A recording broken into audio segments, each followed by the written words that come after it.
오늘은 사울과 다윗의 만남, 사울과 다윗의 만남 이런 제목으로 말씀을 선고합니다. 이제 드디어 다윗이 사울을 만나서 이제 역할을 시작합니다.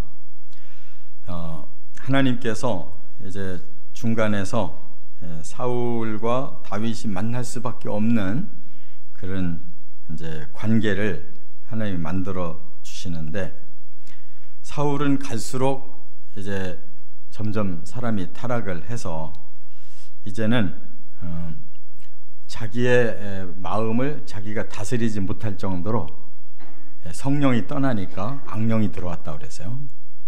사람은 자아가 전부인 줄 알거든요. 보이지 않는 자기 마음이 전부인데 영성이 있다는 것을 모르면은 이렇게 사탄에게 잡힙니다. 그래서 사울이 성령까지 받았던 사람인데 계속 하나님 앞에서 범죄를 해요. 왜? 자기 욕망대로 살고 싶으니까, 자아가 더 강하니까 절제를 못하는 거예요. 그래서 성령이 나가버리셨어요. 성령이 이제 소멸됐어요. 그러면 영에 사로잡혔던 사람이 영이 소멸되면은 다른 영이 들어와요. 그게 바로 사탄이에요. 사탄의 영이 들어오면 그때부터 이제 더 범죄를 심하게 저지르게 되고 그 저주가 이제 임하게 됩니다. 그래서 사탄이 사람을 사로잡으면 바로 이 사울처럼 불행하게 되는데, 이제 그의 마음이 완전히 아주 괴로운, 그래서 오늘날로 말하면 아주 심한 우울증, 공황증 이런 것이 이제 생기는 거예요. 그래서 마음이 도저히 불안해서 견딜 수가 없어요. 그래서 이제 신하들이 사울의 병을 고쳐주기 위해서 수소문을 하다 보니까 다윗을 알게 된 거예요. 다윗이 수금을 잘 킨다는 걸 알았어요. 그래서 이제 다윗을 궁중으로 부릅니다. 그러니까 우리가 다윗을 가만히 보면 굉장히 아주 다재다능한 그런 능력이 있어요. 그 아버지가 제일 어린 막내 8째를 어떻게 양을 다 몰아서 키우게 하냐고. 대체로 막내는 너무 어리다, 너무 그냥 늦게 나가지고 안쓰러우니까 부모들이 끼고 살으려고 하는데, 이 집은 어떻게 된 것이 첫째부터 7째까지는 다 그냥 건실한 그런 군인이 돼가지고 전쟁터로 다 나갔는데 막내만 이렇게 집일을 시킨 거란 말이에요. 그러면서 다윗은 이제 목동이니까 들판으로 계곡으로 다니면서 양을 기르는데, 때로는 이제 양들은 풀을 먹고 물을 먹고 있으니까 시간 여유가 있으면 수금을 탔단 말이에요. 이 수준급인 거예요. 그래서 다윗은 이렇게 음악을 잘할 뿐만 아니라 나중에 이렇게 사냐를 돌면서 많은 그 영감을 받고 시를 썼잖아요. 그래서 시인이에요. 그런데 또 하나님을 잘 믿으니까 영성이 강해가지고 바로 하나님의 말씀을 깨닫고 계시를 받았단 말이에요. 뿐만 아니라 이제 요 다음 17장에 가보면 골리앗을 때려잡잖아요. 어려도 굉장히 용맹한 사람이고 그냥 무서운 게 없어요.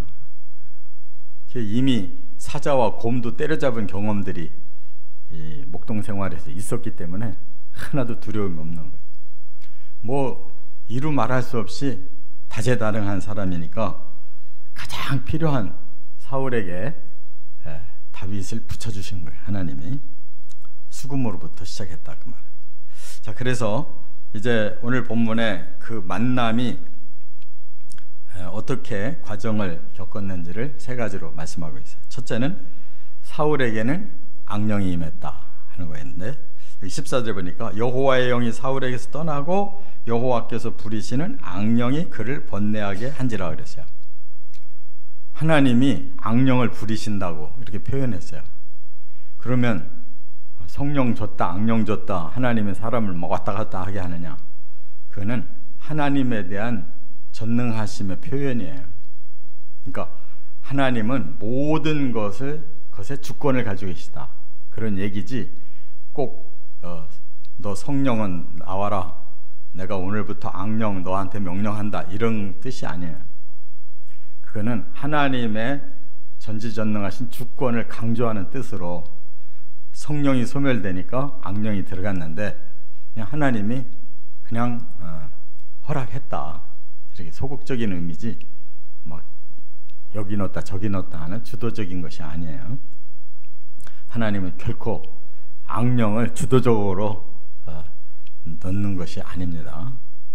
그래서 이제 영적인 그 과정이 성령이 견디다 못 견디셔서 떠나면, 사울에게는 더 이상 기대할 수가 없어서 떠나면 자연히 악령이 들어오는 거예요.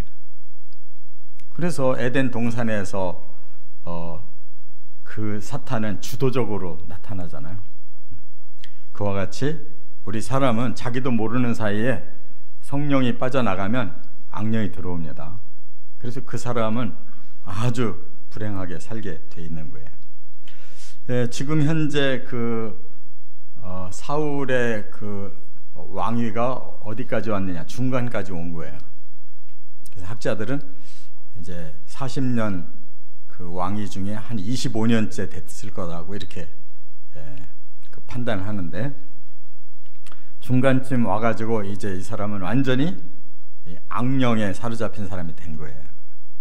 그러니까 어떤 현상이 제일 먼저 나타났느냐? 번뇌하게 한지라 그래요. 번뇌.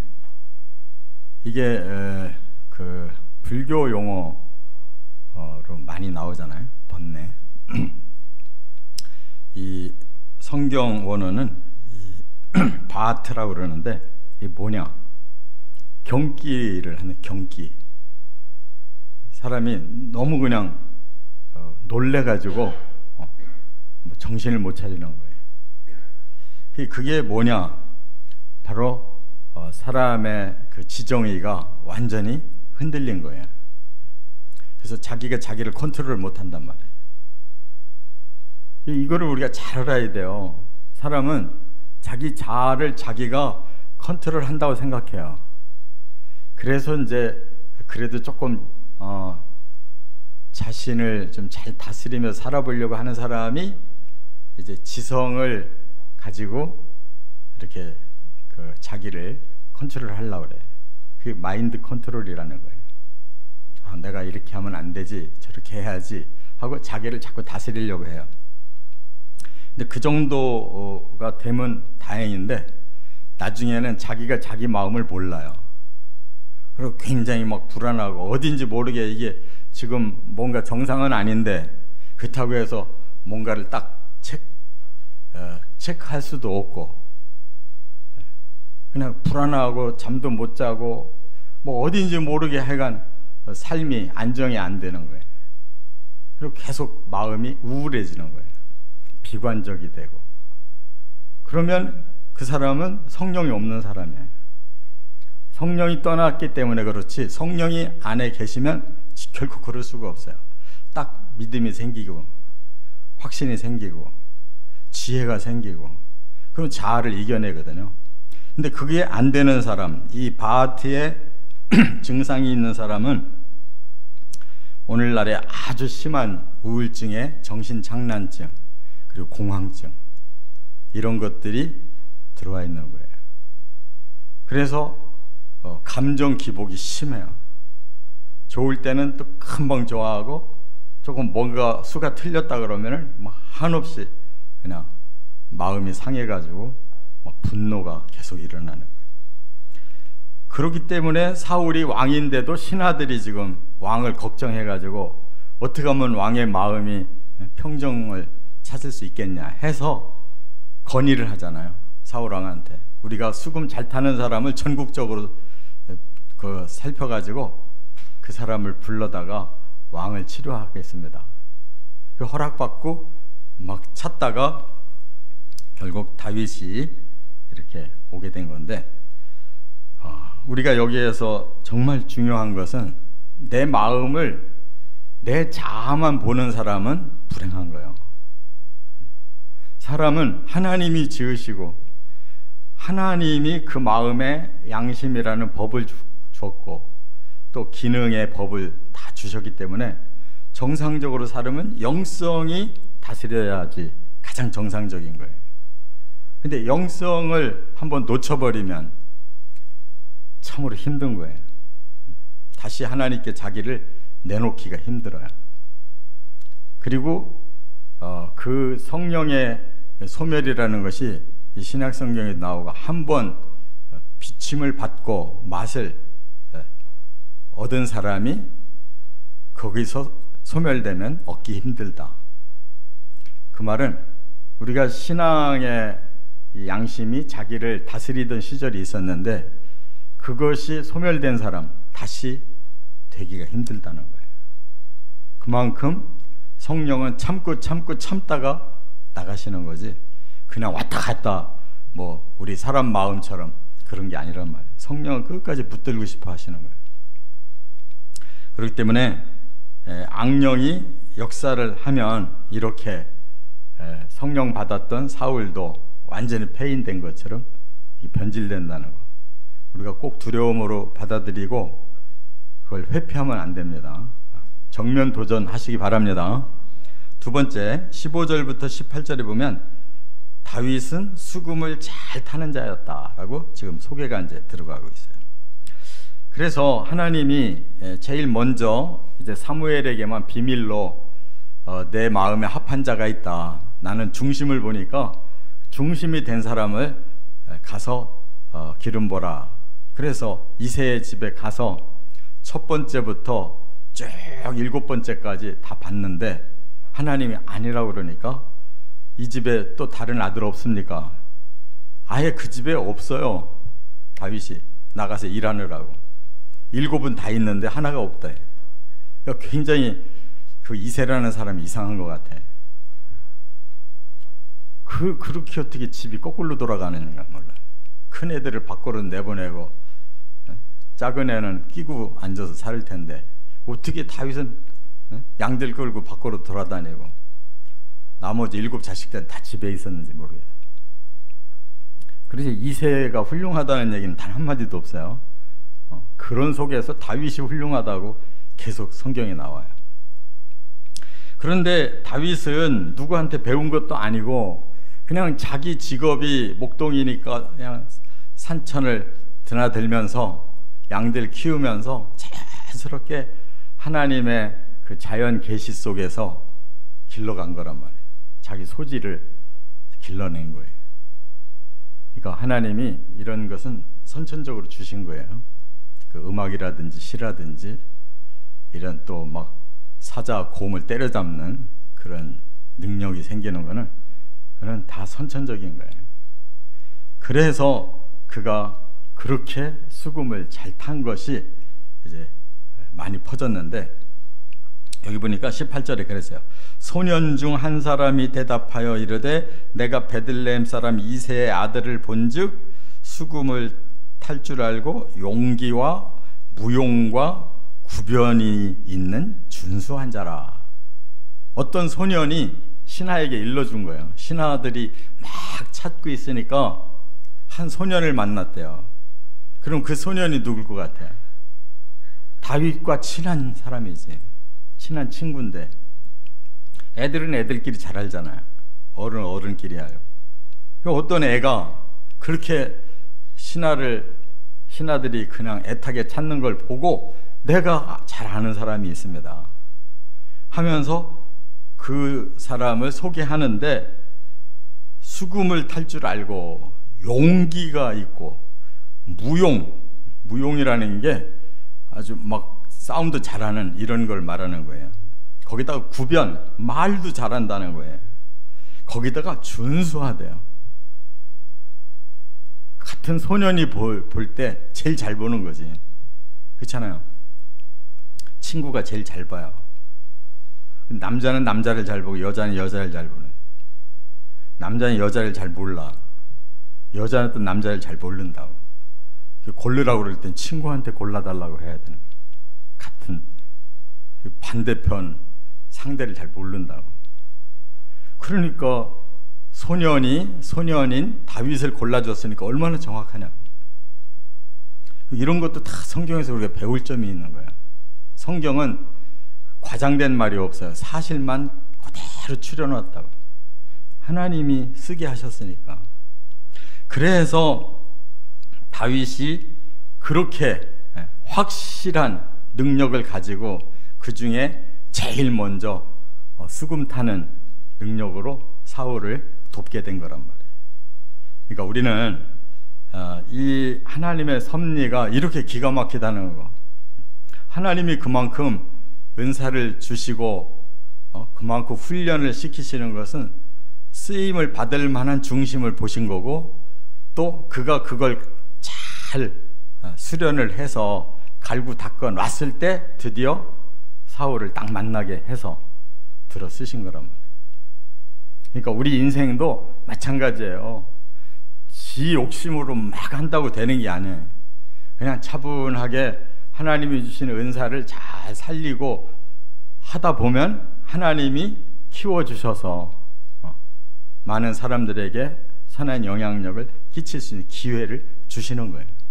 그런 사람은 거꾸러지질 않아요. 근데 지가 날뛰는 사람들은 다 거꾸러져요. 오래 못 가고. 세 번째, 19절부터 23절에 보면 사울은 다윗의 도움을 받았다. 이 거꾸로 돼야 되는 거 아니에요. 왕이 도와주고 그 미천한 한 소년이 거꾸로 왕을 도와줘야 될 상황이니 이게 정상이냐고. 그래서 신하들이 보고를 했어요. 아, 이런 소년이 있다는데 어떻습니까? 그러니까 사울이 오라고 해라. 불러들여서 수금을 타니까 정말로 번뇌케 하던 악령이 떠나간 거예요. 그 왜 그럴까? 그 악기가 신기가 있나? 아니에요. 그 악기를 신기가 있는 다윗이 사용하니까 성령이 임하고 악령이 떠나는 거예요. 믿습니까? 그러니까 우리가 뭐 찬양을 잘하든지 뭐 악기를 잘 다루든지 그 자체가 중요한 게 아니고 그 사람이 중요한 거예요. 성령의 사람이 악기를 다루면 그것이 성령의 역사로 나가는 거란 말이에요. 그러니까 다윗은 그 왕을 모시고 믿음이 좋은 이 다윗이 얼마나 정성껏 수금을 탔겠어요. 얼마나 기도하는 마음으로 탔겠냐고. 자기가 왕을 위해서 지금 부름받았는데 얼마나 정말 최선을 다했겠냐고.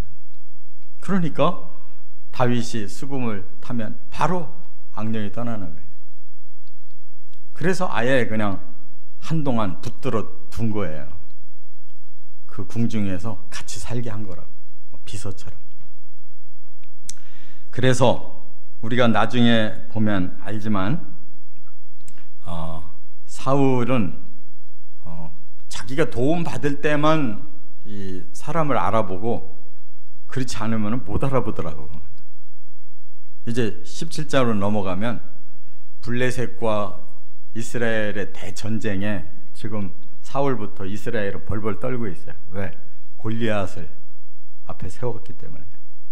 그런데 다윗이 그 전쟁터에 형들 만나러 왔다가 골리앗을 그날 때려잡는데 그 다윗을 보고 사울이 저 사람이 누구의 자식인고 하고 물어보거든요. 왜 그럴까요? 사람이 누가 비정상이냐면 지금 사울이 비정상이에요. 그렇게 도움을 받다가 돌아갔단 말이에요, 다윗이. 그러다가 그 후에 다시 전쟁터로 나와서 거기서 다시 조우를 하는데 잘 몰라본대. 누구네 집 자식이냐. 이세의 집 자식을 일부러 불러가지고 자기가 도움을 어느 정도 받았으면 어떻게 그 사람을 잃어버려요? 굉장히 사울은 우둔한 사람이에요. 그래서 결국은 그 전쟁에서 이기는 바람에 다윗은 이제 모든 것이 다 이제 사울에게 다 발견이 되니까 사울이 반해가지고 그냥 사위를 삼잖아요. 그리고 둘째 딸 미갈이 그냥 그 다윗에게 폭 빠져버렸고, 그래서 뗄래야 뗄 수 없는 가족이 된 거예요. 그런데 전쟁에 나갔다 하면 다윗이 계속 이기니까 다윗은 만만이고 사울은 왕인데도 천천히야. 그러니까 여기에 다시 열이 나가지고 다시 사탄이 또 들어온 거예요. 그러니까 사람은 어쩔 수가 없어요. 자기의 마음을 하나님께 드리든지 아니면 정말 정신을 차리고 최선을 다해서 자기 마음을 다스리든지, 이것도 저것도 안 되는 타락한 사람들, 그 영이 사탄으로 바뀐 사람들은 어쩔 수가 없는 거예요. 저나 여러분이나 바로 이러한 원리 속에 우리가 살고 있는 겁니다. 겉만 멀쩡해 보이지 속이 완전히 엉망인 사람들이 많아요. 그래서 자기를 자기가 이기지 못하고 악령에 사로잡혀 사는데도 항상 자기가 제일 똑똑한 줄 알아요. 그러면서도 아무것도 해결을 못하고 가장 무능하게 괴롭게 살고 있는 사람들이 많아요. 정신 차리시고 말씀으로 들어가서 다시 성령을 받고 하나님의 사람으로 변화되어 가시기를 주의 이름으로 축원합니다.